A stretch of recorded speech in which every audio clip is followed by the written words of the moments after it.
आणि आता थेट पुण्यात जातोय। सुप्रिया सुळे यांचं आंदोलन तिथे सुरू आहे। सरकार कधी करणार? त्या खोके सरकारला आमचा हा सवाल आहे।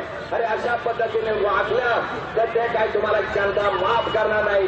त्यामुळे आता या खोके सरकारचा अधिक माहिती घेऊयात रेवती हिंगवे यांच्याकडनं। रेवती, काय अधिक माहिती या आंदोलनासंदर्भात? नक्कीच प्रज्ञा, आपल्याला जसं बघतोय की सुप्रिया सुळे म्हणजेच राष्ट्रवादी काँग्रेस शरदचंद्र पवार गट आता इथे पुण्याच्या जिल्हाधिकारी कार्यालयासमोर आंदोलन करतायत।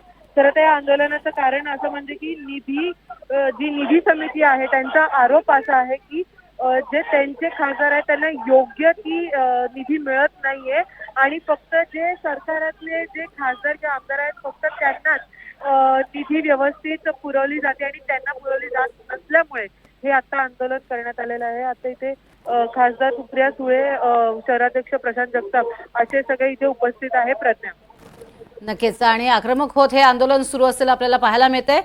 एकीकडे आपण बघतोय की काहीच दिवसाचा पुण्यामध्ये पंतप्रधानांचा दौरा सुद्धा आहे आणि त्या अनुषंगाने आपण बघतोय विकासाचाच मुद्दा घेऊन हे आंदोलन सुरू आहे।